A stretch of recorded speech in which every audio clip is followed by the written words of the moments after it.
కాలనీలో 95 మంది 98 మంది మంచివాళ్లే. ఆ చెడ్డ పని చేసేవాళ్ళు 100కి 3 2 అవునా కాదా? అందరు మంచివాళ్లే కాదా? అందరూ కష్టపడి పని చేస్తున్నారు, ఎవరింట్లో వాళ్ళు ఉంటున్నారు, వాళ్ళ బతికేదో వాళ్ళు బతుకుతున్నారు. ఆ చేసే ఆ తప్పుడు పని చేసేవాళ్ళంతా 3 5 మంది. వాళ్ళు పోలీసుకి చిక్కాలంటే ఏం చేయాలి మీరు ఆలోచించండి. చెప్పగలరా ఎవరన్నా? అందరూ ఐకమత్యం చేస్తే చేస్తారు. ఐకమత్యం అంటే ఫస్ట్ మీ ఫ్లోర్ లో ఎవరున్నారు, మీ చుట్టుపక్కల ఎవరున్నారు, కొత్త వాళ్ళు ఎవరు వచ్చారు, మీరంతా ఐకమత్యంగా ఉండాలి. ఐకమత్యంగా ఉంటే ఆ సాయంత్రం పూట ఇచ్చేవాడు లేకపోతే 5-6 మంది బ్యాచ్ వచ్చిన వాళ్ళు ఎవరా, ఎందుకు వచ్చారు, ఏం పని ఇక్కడ, లేకపోతే మీరు చెప్పకపోతే పోలీసు పట్టిస్తాము, ఇప్పుడే 112 కాల్ చేస్తాం, మీరంతా నిలబడితే వాడు భయపడి పారిపోతాడు. మీరు చూసారా, విలేజ్ లో చూసారా? విలేజ్ లో ఎంత ఐకమత్యంగా ఉంటారు. ఎవరైనా వస్తే పిల్లలంతా అడిగేస్తారు, ఆ ఊరంతా తెలిసిపోతుంది. ఇక్కడ ఎవడు వస్తున్నాడో తెలియదు, ఎవడు పోతున్నాడో తెలియదు, ఎవడు తేట పని చేస్తున్నాడో తెలియదు. అయినా ఆ గంజాయి బ్యాచ్ అంతా వచ్చి మీ కాలనీలో తాగడం మీకు అవసరం అంటారా? అవునా కదా? ఇందాక తన్వీర్ గురించి చెప్పారు, వాడు మర్డర్లు చేసేవాడు వచ్చి మీ కాలనీలో తలదాచుకుంటే మీకు అవమానమా కాదా? మళ్ళీ అటువంటి వాడిని రానికుండా ఉంటే ఏం చేయాలి మీరు? పోలీస్ సపోర్ట్ అయితే ఎలాగ ఉంటుంది, వస్తే వాళ్ళు అరెస్ట్ చేస్తారు. బట్ మీరంతా ఒక సంఘటితంగా ఉండాలి. మీ కాలనీలో ఎవరున్నారు, మీ ఫ్లోర్ లో ఎవరున్నారు, అంతా కలిసి ఐకమత్యంగా ఉండాలి. ఒకరికొకరు మాట్లాడుకోవాలి. చెడ్డవాడు ఉంటే వాడిని బహిష్కరించాలి, పోలీస్ సపోర్ట్ తీసుకోవాలి. అవునా కాదా? ఈ పని మీరు చేస్తే మీ కాలనీ బాగుపడుతుంది. ఇదేదో ఒకరు అనుకుంటే కాదు, మొత్తం అంతా అనుకోవాలి. ముఖ్యంగా లేడీస్, మీలో ఉన్న పవర్ మీకు తెలియదమ్మా. మీలో ఐకమత్యంగా ఉండాలి. మీరందరినీ ఐక్యతపరచాలి. సాయంత్రం మాత్రమే ఒక యూత్ హెల్ప్ తీసుకోవాలి. మంచి పిల్లలు ఉన్నారు ఇక్కడంతా, వాళ్ళ హెల్ప్ తీసుకొని మీరు మా పోలీస్ కి సపోర్ట్ తీసుకొని బయట గంజాయి బ్యాచ్ కానీ లేకపోతే మర్డర్ల బ్యాచ్ కానీ ఈ దొంగతనం చేసే బ్యాచ్ కానీ మీకు తెలియదు, బయట ఎక్కడ ఏం చేస్తారో తెలియదు. వాళ్ళంతా వచ్చి చుంచాపుకి వచ్చి మీ దగ్గర షిట్ తీసుకుంటారు. వాడు ఎన్ని మర్డర్లు చేశాడో తెలియదు, ఎన్ని దొంగతనాలు చేశాడో మీకు తెలియదు. అటువంటి క్వశ్చన్ చేసే బాధ్యత ఫస్ట్ మీది. ఆ తర్వాత పోలీస్ సహకారంతో మీరు ఈ క్రిమినల్స్ ని పట్టించే బాధ్యత మీది. అవునా కదా? ఎవరు మాట్లాడతారమ్మా ఆడవాళ్ళు? ఆయన కూడా గంజాయి బదులు ఏం తాగుతున్నారా అంటే సొల్యూషన్, తిన్నరు, తక్కువ కాస్ట్ లో అవుతున్నాయి కాబట్టి అవి తాగుతా ఉంటారు. మొన్న ఒకసారి ఇక్కడ చూసాం ఒక అమ్మాయిని కూడా, వాడు 16 సంవత్సరాలు, అమ్మాయి 14. అతడు సినిమాలో ఎగిరిపోయినట్టు పైన దూకి వెళ్ళిపోయారు. మేము పట్టుకున్నాం, కౌన్సిలింగ్ చేశాం. కాబట్టి గంజాయి గురించి ఒక 2 నిమిషాలు మన సిస్టమ్స్ ఎస్ఐ గారు విజయ్ శ్రీనివాస్ మాట్లాడుతున్నారు. ఇప్పుడు స్టార్టింగ్ లోనే సిఐ గారు, మన 6 టౌన్ సిఐ గారు రోడ్డు గురించి చెప్పారు. ట్రాఫిక్ మీద ఎట్లా ఉండాలి, ఎలా పోవాలి అనేది, దాంట్లో లాభం ఏంటి నష్టం ఏంటి చెప్పడం జరిగింది. రెండవది రౌడీ షీటర్స్ గురించి 5th టౌన్ సిఐ గారు చెప్పున్నారు, ఏం చేయాలి ఏం చేయకూడదు అనేది. మీ సొసైటీలో చెడు ప్రవర్తన, మీ సొసైటీలో చెడు ప్రవర్తన కలిగిన వారు ఇక్కడ చుట్టుపక్కల అందరూ ఉన్నారు. మీ ఇళ్ల పక్కన ఎవరెవరు ఉన్నారు మీకే తెలియదు. ఇప్పుడు మేము చాలా ఊరు చూసుకుంటూ వచ్చాం, ఖాళీగా ఉన్నాయి, ఎవరెవరో తాగుతున్నారు, ఎవరెవరో మొత్తం పడేస్తున్నారు ఖాళీ ఇళ్లలో కూడా. ఇక్కడ చుట్టుపక్కల బాగా గంజాయి తాగుతున్నారు అని చెప్పేసి బాగా చెప్తూ ఉన్నారు. తాగేది ఏ స్టేజ్ లో తాగుతున్నారు? 13 సంవత్సరాల నుంచి 18, 19, 20 ఏళ్ళ లోపు బాగా తాగుతున్నారు. తల్లిదండ్రులు ఏం చేస్తున్నారు మరి? గుర్తుంచుకోవాలి అందరు ఇక్కడ వచ్చిన వాళ్ళు. ఇక్కడ మీ పిల్లలు గంజాయి తాగుతున్నారు, గంజాయి తాగుతూ ఉన్నారు, ఏం చేస్తున్నారు?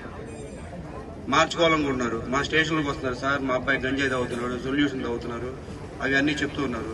ఆ గంజాయి వచ్చి ఇక్కడ తాగుతున్నారంటే మనం ఏం చేస్తున్నాం? ఇక్కడ మినిమం మీకు గంజాయి గురించి సమాచారం ఏమన్నా వస్తే ఒక నెంబర్ చెప్తాను, రాసుకోండి. అందరూ ఒక నెంబర్ చెప్తారు. దయచేసి అందరూ మీ ఫోన్లు తీసుకొని నేను చెప్పిన నెంబర్ రాసుకోండి. ఒక్కసారి అందరూ, మీ పిల్లలకు ఉపయోగపడుతుంది. మీ సొసైటీ, మీరున్న సొసైటీ బాగుండాలి అంటే నేను చెప్పిన నెంబర్ ఒకటి ఫీడ్ చేసుకోండి. అమ్మా స్వామి వినాలి. పిఎస్ గారి ఆదేశాలతో ఈ రోజున ఈ కమ్యూనిటీ పోలీసింగ్ లో భాగంగా వెంకటేశ్వరపురంలో ఈ కార్డినెన్స్ సెర్చింగ్ కార్యక్రమాన్ని నిర్వహించడం జరిగింది. దీన్ని మేము అధికారులు టౌన్లో ఆఫీసర్స్ మరియు డిఎస్పీ గారు అందరూ ఆధ్వర్యంలో చేశాము. ఈ సందర్భంగా మీరందరికీ ఈ రోజు మా వాళ్ళు ఒక్కొక్క సబ్జెక్ట్ చెప్తా ఉన్నారు. ముఖ్యంగా ఇలాంటి ఇంటీరియర్ ప్లేసెస్ లో పూర్తిగా అన్ని చాలా అపార్ట్మెంట్లు ఉన్నాయి. ఈ ప్రతి అపార్ట్మెంట్ లో కూడా ఏం జరుగుతుంది అనే దాన్ని తెలుసుకోవడంలో భాగంగా మరియు ఇక్కడ ఎలాంటి ఇన్సిడెంట్లు జరగకూడదు మరియు అంటువర్డ్ ఇన్సిడెంట్లకు అవకాశం ఇవ్వకూడదు అనే దాంట్లో భాగంగా క్షుణ్ణంగా ఏరియానంతా అవగాహన చేసుకోవడానికి కోసం ఈరోజు 2 టౌన్ సిఐ గారు ఆధ్వర్యంలో ఈ కార్యక్రమం నిర్వహించడం జరిగింది. ఇక్కడ మేము అబ్జర్వ్ చేస్తుందంటే కొన్ని అపార్ట్మెంట్లలో ఎవరెవరు ఉంటున్నారో పక్క వాళ్ళకు కూడా తెలియట్లేదు. పక్క వాళ్ళకు కూడా తెలియకుండా కొంతమంది ఉంటున్నారు. అట్లా కాకుండా ఎవరైనా సరే ఒక బిల్డింగ్ లో ఉంటున్నప్పుడు ఆ బిల్డింగ్ లో ఎవరెవరు ఉంటున్నారు, ఆ ఇంటికి ఎవరు వచ్చి వెళ్తున్నారు అనేది కొంచెం తెలుసుకోవాలి.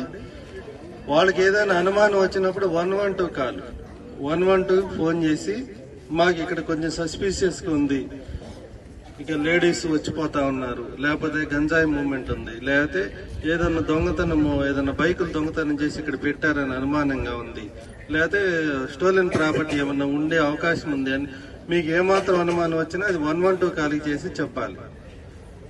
అట్లాగే ఇంకోటి ఇక్కడ ఇట్లా ఉన్నప్పుడు కొంతమంది మేము ఈ రోజు గమనిస్తే కొంతమంది సెల్ ఫోన్లు కూడా లేవు, మా దగ్గర ఫోన్ లేదు అంటున్నారు. కనీసం మినిమం నీడ్ గా వాళ్ళ దగ్గర కనీసం సెల్ ఫోన్ పెట్టుకుని ఏదైనా ఎమర్జెన్సీ అయినప్పుడు 112 కాల్ చేసే ఫెసిలిటీ అయితే ప్రతి ఒక్కరూ పెట్టుకోవాలి. తర్వాత మనకి ఇలాంటి అపార్ట్మెంట్స్ లో ఎక్కడైనా ఉన్నప్పుడు మనకి బిలో 18 ఇయర్స్ అందరినీ మైనర్స్ అంటారు. 18 సంవత్సరాల వాళ్ళని మైనర్స్ అంటారు. ఈ మైనర్స్ మీద ఎవరైనా సరే వాళ్ళని సెక్సువల్ ఉద్దేశంతో వాళ్ళని టచ్ చేసినా లేకపోతే వాళ్ళ మీద ఏదైనా అఘాయిత్యం చేయాలని ప్రయత్నించినా ఏది చేసినా దాన్ని బిలో 18 సంవత్సరాల అమ్మాయిలందరికీ పోక్సో చట్టం ఉంది. ఈ పోక్సో చట్టంలో చాలా తీవ్రమైన శిక్షలు పడతాయి. అంటే 20 కనీసం ఈ పోక్సో చట్టంలో కనుక మనం కేసు రిజిస్టర్ చేస్తే దాంట్లో 20 సంవత్సరాలు శిక్ష పడే అవకాశం ఉంది. మీలో చాలా మందికి ఆ చట్టం గురించి అవగాహన ఉండదు.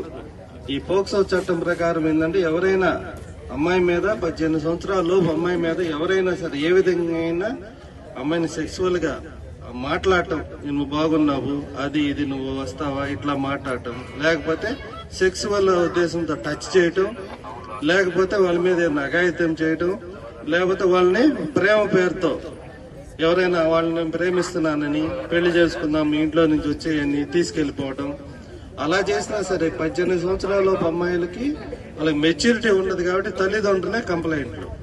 తల్లిదండ్రులు కనుక మా అమ్మాయిని ఇట్లా పలానతను ఎంటబడి ఏదిచ్చి ప్రేమించి పెళ్లి చేసుకున్నానని తీసుకెళ్లిపోయాడని ఇస్తే అది పోక్సో చట్టం కింద కేసు అవుతుంది. దాని మీద కఠిన శిక్ష కూడా ఉండిద్ది. కాబట్టి నేను యూత్ కూడా తెలియజేసేది ఏమంటే ఎవరైనా సరే ఈ విధంగా 18 సంవత్సరాల లోపు అమ్మాయిలకి మాయమాటలు చెప్పి లేకపోతే ఇంకో విధంగా కానీ వాళ్ళని ప్రలోభ పెట్టి వాళ్ళని పెళ్లి చేసుకుని నేను పెళ్లి చేసుకున్నాను అనుకున్నా సరే వాళ్ళ 18 సంవత్సరాల లోపు అది పోక్సో చట్టం వర్తించింది. కాబట్టి అలాంటి ప్రయత్నాలు ఎవరూ చేయకూడదు, మైనర్ల జోలికి వెళ్ళకూడదు.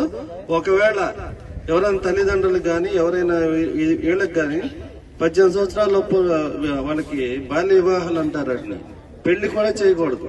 అట్లా పెళ్లి ఎక్కడైనా బాల్య వివాహం అమ్మాయి 18 సంవత్సరాల లోపు ఎక్కడన్నా జరుగుతుంటే అబ్బాయికి 21 సంవత్సరం అమ్మాయికి 18. ఈ లోపు కనుక ఎవరైనా చేస్తుంటే మీరు కూడా అక్కడ 112 కాలికి చెప్పి ఈ బాల్య వివాహాలని నిరోధించడంలో మీరందరూ సమ్మెదులవ్వాలి. అట్లాగే ఎవరైనా సరే ఆడపిల్లకి కష్టం వచ్చినప్పుడు మీరు దాయకూడదు. వాటిని ఏదన్నా ఇబ్బంది అయింది మీరు మీ నోటీస్ కనుక వస్తే సార్ ఇక్కడ పోక్సో నేరం అవుతుంది, 18 సంవత్సరాల అమ్మాయిని ఇబ్బంది పెడుతున్నారు, వాళ్ళు చెప్పుకోవట్లేదు అనేది మీరు తెలియజేయాలి.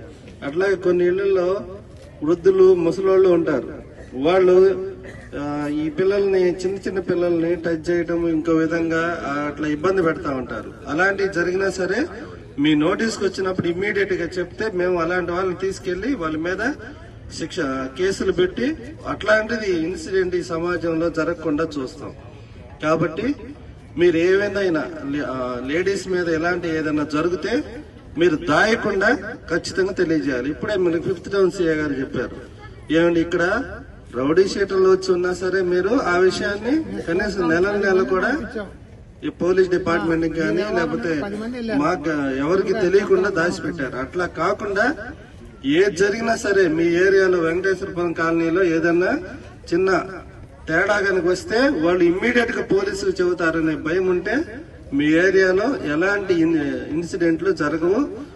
వేరే ఎవరైనా గంజాయి పెడ్లర్స్ కానీ గంజాయి తాగేవాళ్ళు కానీ ఇలా తాగుబోతులు కానీ ఇక్కడ ఎవరైనా ఈవ్ టీచింగ్ చేసేవాళ్ళు కానీ లేకపోతే దొంగతనాలు చేసేవాళ్ళకి షెల్టర్ తీసుకోవడానికి అవకాశం లేకుండా ఉండిద్ది. కాబట్టి ప్రతి ఒక్కరు కూడా 112 కాల్ని యూజ్ చేసుకుని ఏ ఒక్క మీ నోటీస్ కి ఎలాంటి తేడా ఉన్నా సరే పోలీస్ డిపార్ట్మెంట్ తెలియజేయాలని నాకు ఈ అవకాశం ఇచ్చిన 2 టౌన్ సిఐ గారికి ధన్యవాదాలు. 4 గోడల మధ్య జరిగేది కాబట్టి కేసు కట్టి మేము ఫోక్సో కేసు కట్టామంటే వాడికి శిక్ష పడుద్ది. 20 సంవత్సరాలు జైలు శిక్ష. వాడికి హాస్పిటల్ పంపిస్తాం, మగోడా కాదని తెలుస్తాం. ఆడపిల్లని హాస్పిటల్ పంపిస్తాం. సెక్సువల్ ఇంటర్కోర్స్ నడిచిందా లేదా డాక్టర్ గారి సర్టిఫికేట్, ఆ 2 సర్టిఫికేట్లతోనే జైలు శిక్ష పడుద్ది. తెలుసు మేము ఇక్కడ, ఎందుకంటే ప్రాక్టికల్ మాకు ఇక్కడ ఎన్ని కేసులు అవుతున్నాయో మాకు తెలుసు. 12 సంవత్సరాల అమ్మాయి, 13 సంవత్సరాల అమ్మాయి వెళ్లిపోతాం, వాళ్ళు మళ్ళీ మేము తీసుకురావటం ఎందుకు జరుగుతున్నాయంటే మన సొసైటీ వల్లనే. ఇక్కడ అందరని కాదు, కొంతమంది ఒక భర్త వేరే అవుతా ఉంటాం, ఒక భార్య వేరే మొగాయంతో ఉంటాం. ఈ రెండింటిని ఆ బిడ్డ కల్లారుగా చూసేసి ఓ ఇదేదో అనుకొని ఆ పిల్ల వెళ్ళిపోతుంది. అంటే ఎక్కడైతే చిన్న చిన్న ఇళ్లలో జరుగుతున్న నేరాలు అవి అర్థం చేసుకోండి. మేము ఎన్నో ఛేదించాం ఇక్కడ. సేమ్ మొత్తం ఇవే కేస్ స్టడీ. స్టేషన్కి వచ్చి ఆ తల్లి కూడా ఏం చెప్పలేని పరిస్థితి. ఆ పిల్ల ఎదిరించుద్ది, అమ్మ నువ్వు చేసింది ఏందమ్మా అని. తలకాయ ఉంచుకొని ఆ తల్లులు 10 మంది దాకా వచ్చారు నా దగ్గరకి. అంటే చెబుతున్నా, అందుకని తప్పు ఎప్పుడు చేయకూడదు. తల్లిదండ్రులు తప్పితే ఆ పిల్లల మీద పడుద్ది ఎఫెక్ట్. రెండోది మన డిఎస్పీ సార్ కూడా మాట్లాడతారు. ముఖ్యంగా ఏంటంటే మీకు అందరూ సంతోషమైన విషయం, మా ఎస్పీ మేడం గారి యొక్క ఆదేశాల మేరకు నిన్నటి నుంచి మన బాబు గిరి వెంకటేశ్వరం జానారెడ్డి కాలనీలో ఇట్రాయా గిరి మన ఎస్ఐ గారిని 10 మంది స్టాఫ్ ని అవుట్ పోస్ట్ ఇవ్వడం జరిగింది. ఏదున్నా సమస్య ఈ రోజు నుంచి అవుట్ పోస్ట్ జానారెడ్డి కాలనీలో మసీదు పక్కన ఉంది కదా, అక్కడికి వెళ్ళొచ్చు. ప్రతిరోజు కూడా ఇప్పుడు మేమంత ముందు నవాపేట నుంచి ఇక్కడ జరిగినా రావడం జరిగేది. ఇప్పుడు ఇమ్మీడియట్లీ వాళ్ళు కంటిన్యూ తిరుగుతూ ఉంటారు, 3 షిఫ్ట్లో తిరుగుతూ ఉంటారు. అలానే ఎక్కడైతే తాగుతా ఉన్నారో, ఎక్కడైతే ఏదన్నా పెన్నా నదిలో పేకాట ఆడేవాళ్ళు, లేకపోతే అవుట్ కట్స్ లో మందు తాగేవాళ్ళు, లేకపోతే ఇల్లీగల్ గా వచ్చేవాళ్ళు ప్రతిరోజు కూడా ఇల్లు చెక్ చేయడం జరుగుతూ ఉంటది. 10 మందిని మన ఏరియా కోరిక మేరకు మా మేడం గారు ఇచ్చారు కాబట్టి అమల్లోకి వస్తూ ఉంటది. ఏదున్నా కూడా సద్వినియోగం చేసుకోవాలి. అలా తేడా వస్తే మటుకు ఇంకా పెద్ద మనుషులు చిన్న మనుషులు కేసులు కట్టడం, జైలుకు పంపించడమే. ఈ విధంగా ఎస్ఐ గారు ఇన్ఛార్జి దీనికి అవుట్ పోస్ట్ కి. ఎస్ఐ గారు తెలియాలి కాబట్టి కొత్తగా వచ్చాడు. ఈ ఎస్ఐ గారు ఉంటారు, ఏ సమస్య వచ్చినా అక్కడికి వెళ్ళండి, మీ సమస్య త్వరగా పరిష్కరిస్తాం. కాబట్టి జాగ్రత్తగా సద్వినియోగం చేసుకోండి. అవుట్ పోస్ట్ ఒక మండలానికి ఇచ్చినట్టు ఇచ్చాం 10 మందిని. ఆ 10 మందిని మీకు ఉపయోగపడతారు. ఉపయోగపడి ఏదైనా చిన్న సమస్య వచ్చినా చెప్పండి, న్యాయం చేస్తారు. అలాగే నైట్ టైం బీట్ కూడా తిరుగుతారు. ఎవడైనా కొత్త వ్యక్తి వచ్చినా కూడా ఒప్పుకోం. అలాగే మీరు కూడా అద్దెకు ఉంటున్నారు, పక్కన వాళ్ళు వస్తున్నారు, లేదా ఒక వాడు బయట ఇల్లు తీసుకుని ఇక్కడ 1500 అని సెకండ్ ఫ్యామిలీస్, 3వ ఫ్యామిలీస్ ఇక్కడ చాలా పెట్టారు. వాడు సెకండ్ ఫ్యామిలీ కానీ ఇక్కడికి వచ్చి ఆమె 1500 కోసం ఇల్లు పెట్టి 2000 సరుకులు వేసి ఆ అయ్యగారు ఎప్పుడో వస్తున్నాడు పోతున్నాడు, ఆ ఎఫెక్ట్ పక్కన వాళ్ళ మీద కూడా పడుద్ది. అందుకని మీరు ఖండించండి. ఏం పని, నీ భర్త కాదా అని ఖండిస్తే వాడు భయపడి రాడు. ఎవరు, ఎందుకు వచ్చావు, దేనికి వచ్చావు, ఏం కావాలి, ఆ 3 క్వశ్చన్లు చేస్తే మన ఏరియా అంతా బాగుపడుద్ది. కాబట్టి అర్థం చేసుకోండి. అలాగే ఈ రోజు ఒక 150 మంది, 6 సిఐలు, ఒక డిఎస్పీ సారు, మా ఎస్పీ మేడం గారి యొక్క ఆదేశాల మేరకు ఈ రోజు వచ్చి కాటన్ చెక్ చేయడం జరిగింది. మా దానికన్నా ముఖ్యంగా మీ అందరిని కూడా ఎడ్యుకేట్ చేయడం కోసమే మేము వచ్చాం. ఇప్పుడు దీని గురించి ఇంకెవరన్నా నెల్లూరులో ఏంటి పరిస్థితి అనేది చెప్తాం. మేము నెల్లూరులో ఏ రౌడీ షీటర్ షెల్టర్ ఇవ్వాలన్నా ఈ ఏరియాలోనే ఇస్తున్నారు. ఏ సస్పెక్ట్ పారిపోయి వచ్చినా ఈ ఏరియాలోని ఈ టిట్కో ఇళ్లలోనే మీరు వాళ్ళకి షెల్టర్ ఇస్తున్నారు. అదేవిధంగా ఏ దొంగతనం చేసి ఎవరన్నా ఇంకొక అమ్మాయిని ఎవరైనా తీసుకుని మనం షెల్టర్ తీసుకోవాలంటే ఈ ఏరియాకి వస్తున్నారు. ఈ ఏరియా ఎట తయారైపోయిందంటే, ఒక రౌడీ షీటరు తన్వీర్ అని పీడీ యాక్ట్ లో జైల్లో ఉన్నాడు. దాదాపు 2 నెలలు మీ హౌసుల్లోనే ఉన్నాడు. కనీసం అతని గురించి సమాచారం ఇవ్వడానికి కూడా ఎవరు ముందు రావట్లేదు. వాడెంత డేంజరస్ రౌడీ షీటర్ అనేది మీకు తెలుసు. మీ ఇళ్లలోనే అతనికి రెంటకి ఇచ్చేశారు. అతను ఒక 7-8 మంది పిల్లలను తీసుకెళ్లి రోజు గంజాయి దాపిస్తా ఒక గ్యాంగ్ తయారు చేస్తా ఉంటే, వాడిని పట్టుకోవడానికి పోలీసు వస్తే పోలీసు ఎంటర్ కాగానే సమాచారం వాడికి వెళ్ళిపోతా ఉంది. మీరే కోఆపరేట్ చేస్తున్నారు రౌడీ షీటర్స్.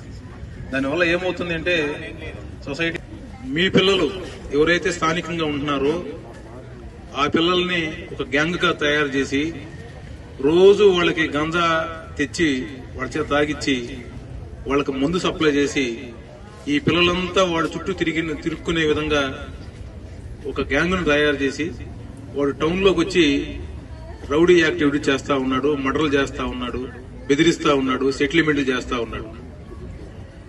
ఏదైనా ఇన్ఫర్మేషన్ మీద మీ కాలనీకి వస్తే కనీసం ఒక్క వ్యక్తి కూడా పోలీసు కోఆపరేట్ చేయట్లేదు. చాలా దారుణమైన విషయం ఇది. ఎవరికి నష్టం అనేది మీకే తెలుస్తుంది. అదేవిధంగా ఎవరన్నా ఒక దొంగతనం చేసిన సస్పెక్ట్ దాక్కోవాలంటే మీ ఏరియాకి వస్తున్నాడు. కొత్త వ్యక్తులు ఎవరైనా వచ్చారంటే ఎవరు లేరని చెప్తున్నారు. చెక్ చేస్తే ఇళ్లలో ఉంటున్నారు. మీరు ఎవరంటే వాళ్ళకి రెంట్లకు ఇచ్చి మీ ఇంటి పక్క ఎవరెవరు కాపురం ఉంటున్నారో కూడా మీకు తెలియకపోతే అది మీకే నష్టం చేస్తుంది. ఇక్కడ ఉండి మీరు ఏదైనా పనికి వెళ్ళినప్పుడు మీ ఇళ్లలోనూ దొంగతనాలు చేయొచ్చు, చేసే అవకాశం ఉంటుంది.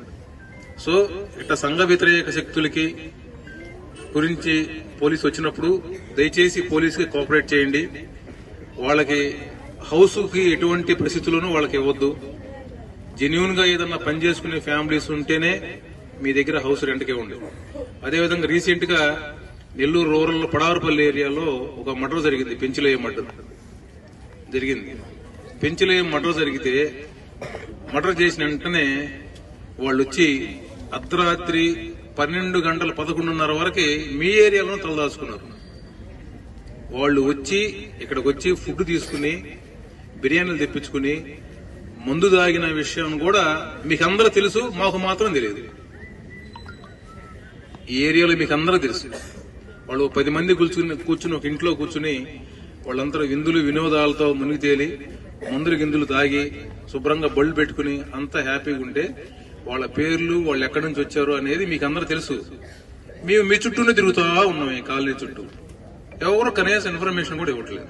మేము ఐడెంటిఫై చేసి వాళ్ళని చేసి పట్టుకున్న దాకా ఇన్ఫర్మేషన్ బయటికి రావట్లేదు. కాబట్టి ఈ టిట్కో హౌసెస్ లో నేను చెప్పేది ఏంటంటే, సంఘ వ్యతిరేక శక్తులకి దయచేసి మీరు ఆశ్రయం ఇవ్వద్దు.